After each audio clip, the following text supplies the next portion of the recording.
Finally, here it is. I waited a year to get behind the wheel of the new Peugeot 508. Apparently Poland is not at the top of the list when it comes to prospective sales, so the French flagship took a while to get here.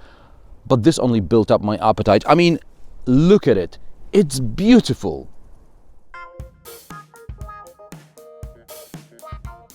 Beauty is in the eye of the beholder, but Peugeot 508 was recently voted the most beautiful car of 2018 at the International Automobile Festival. It also won several national awards across European markets, so the bar is rising as we speak. Did I mention how beautiful this car is? I really like the vertical LED day running lights. They give the 508 a distinctive look. Compared to the European competition. It's no accident I said European, because in the US from afar one could mistake the 508 for a Cadillac. But Cadillac is as exotic in Europe as Peugeot is in the States. So no problem there. Not much is happening from the side. The wheels seem rather large, also the rear doors seem rather large, which could be good news for VIPs who could take the rear seat. After all, 508 is Peugeot's flagship model. The roofline drops elegantly and ends in a spoiler. And in the back we get see-through light housing. Everything is simple and elegant, but where's the boot release button?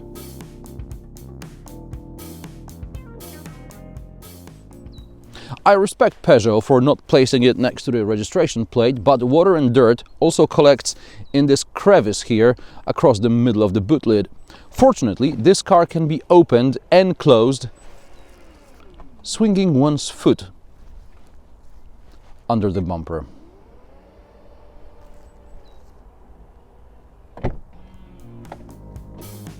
At 487 liters, the boot is slightly larger than in premium D-segment cars and slightly smaller than, for example, in an Opel Insignia. There is only one shopping bag hook, but Peugeot offers a mini spare. Unfortunately, the bumper makes the already wide boot lid even wider, which makes it difficult to load heavier items. In the press release, Peugeot emphasizes the new 508 is more compact than the previous generation. It also compares it to Audi A5 Sportback, a premium liftback with similar dimensions. And do you know what else has similar dimensions? The new BMW 3 Series I tested recently. It so happened I could drive the 508 and the 330i back to back, so I could take a closer look at differences and similarities. They look different, obviously. The best one can say about BMW is that it's conservatively designed. The Pug is slightly longer than the Beamer, but the Germans have a slightly longer wheelbase. As far as the legroom is concerned, in the rear here, it's similar, and as far as the room for your feet is concerned, it's just as bad in the Peugeot as it is in the BMW. But headroom in the Peugeot is really bad. It's terrible. According to technical drawings, BMW has 11 more centimeters space between the seat and the roof. You'll see it even better in the front.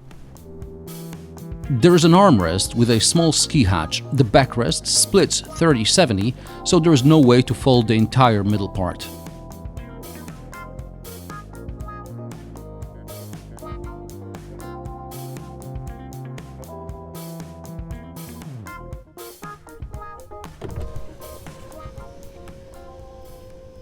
Price time. Usually I give the price at the end of the episode, but I bet some of you are already eager to tell me in the comment section below I should not be comparing a people's car like Peugeot with a luxury saloon like a BMW. Well, hold on tight to your knickers, because although Peugeot 508 prices start at €31,500, this test car is spec'd up to 53 grand. Add €3,000 and you'll drive off into the sunset in a similarly spec'd BMW 320i. If you lease, you won't even notice the price difference, and I was surprised at how expensive Ford Mondeo Vignale was a few years back. And now the front headroom. This is me in the Peugeot 508 on the left and BMW 3 Series is on the right. Seats on both cars are in their lowest position. See the difference? The cockpit layout is similar to that in the Peugeot 5008 I tested over a year ago. The virtual instrument cluster is raised over the smaller kind of miniature steering wheel, and when set to correct height, this should not obstruct visibility. However, many drivers raise it because they feel the top of the wheel should be higher, like in a normal car, let's say. And then, well, then they can't see, can they? Here I suggest you trust the Peugeot designers who, in my opinion, created a visually interesting and also comfortable solution. One may ask how comfortable is something you need to get used to, but I think of it as the first iPhone. You had to learn it too, but now you can't live without it. I'm not sure about what's being displayed on the dials. I would like to have constant display of trip computer data, and this is only possible in the individual mode, which at the same time is the least attractive of the display modes. Okay, fine, I'll have to live with it. There is not much space behind the wheel, even though the 508 cockpit is just as wide as in the new BMW 3 Series. It's probably due to the high and rather wide center console. If you want to learn how to waste valuable space, come and visit your nearest Peugeot dealer. There's a cubby here with a 12-volt socket, and that's fine, but what about USB ports? I mean, this is ideal for my phone. So where are the USB ports? The USB ports are down here with the induction charger. So why not move the 12-volt socket down there as well, and perhaps put the cup holders here, and then perhaps enlarge the armrest? I don't know, do something, but this is just waste of space. Yes, I'm being picky, but I'm sure you're going to complain that changing climate settings require 2 clicks instead of 1. Yes, the logic of Peugeot's infotainment system also escapes me, but I don't care as long as Android Auto works. I do care about the 360 camera though, or whatever that is. As you reverse, the computer fills the missing bits, and the resolution is... Gosh, I don't expect a drone-like view of the exterior, but a proper 360 degrees camera would make it easier to park, especially since the automatic parking system is on the complicated side. You have to activate it, then you have to choose the type of parking maneuver, then put the car in neutral, then turn on the indicator, then keep the parking button pressed. A good driver will always park faster than a parking assistant, but some assistants at least try to be fast. Not this one though.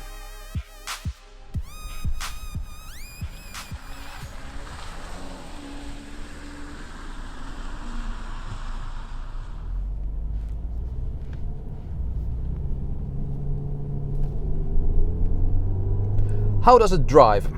I was very worried because over the months that the Peugeot 508 was out on the market, I've heard very different opinions.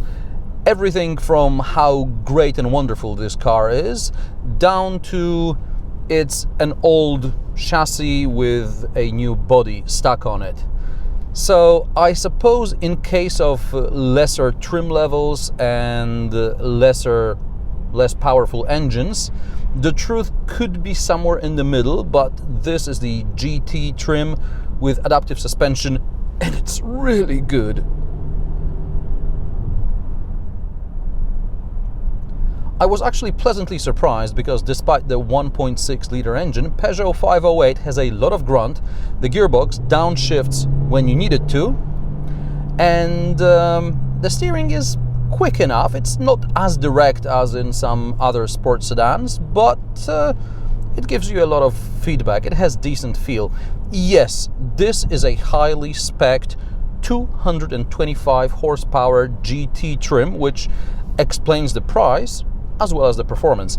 This car has 300 Newton meters, 7.3 seconds from 0 to 100 kilometers per hour, and it weighs about 100 kilograms less than an equivalent BMW 3 Series. Since the new 508 is smaller than the previous generation, it is also on average 70 kilograms lighter. This translates into greater efficiency. According to WLTP, Peugeot 508 should use 7.3 liters per 100 kilometers combined. Realistically, it's going to be a liter and a half more. Still pretty good for 225 horsepower. And I like Peugeot still comes with a sensible 62-liter tank, so you won't have to visit the petrol station too often.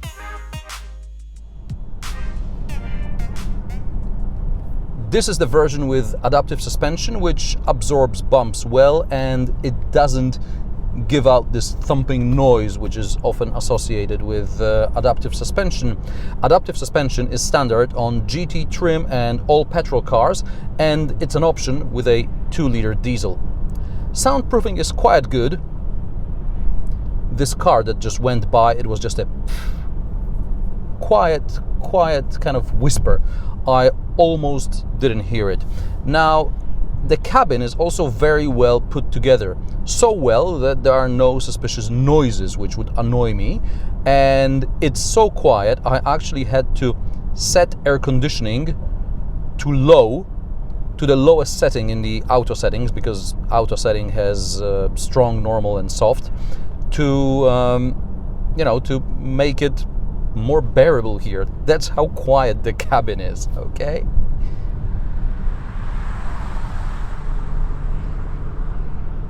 But Peugeot 508 is not a perfect car. This is something I should have probably started with, because it's the first impression you get when you sit inside. And the first impression is that the A-pillars are huge. And the second impression is that since you're sitting with your head very close to the roof, the rear view mirror also obstructs a lot of your viewing area, because, it's right in the middle of your windscreen. That's how the sitting position is. With time, you get used to it, but the first impression is intimidating, overwhelming. You also can't see the cruise control joystick because it's exactly behind the steering wheel spoke. By the way, there is too much stuff going on next to the left stalk. You never know if you're putting on the indicator, setting the cruise control or changing gear. On the plus side, once you learn how to use the cruise control without looking, I'm still learning, it works well. The car will stop in traffic, but you have to press the accelerator for it to get moving again. The 508 stays in the middle between the lines. It's a shame there is no auto-hold brake. At least I haven't found it. Peugeot 508 prices start as low as €31,500 for a 1.5-litre 130 horsepower diesel with a manual gearbox. I like that even in the base model there's plenty of options to choose from, but with a few options the price jumps to $37,000, so I guess it's better to jump a trim level higher and get a 2-liter diesel automatic. From this test car, I'd probably drop night vision and the sunroof, but that's still about 50 grand for a Peugeot.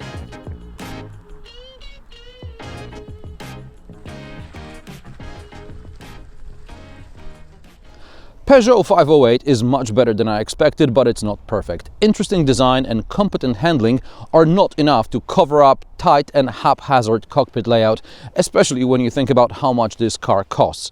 I really like the 508, but not for 50 grand. And what do you think about the new Peugeot 508? Would you get the smaller petrol or maybe the larger diesel? Let me know in the comment section below. Share, subscribe, give this video a thumbs up. New reviews every Friday. Thanks for watching, and I will see you in the next one.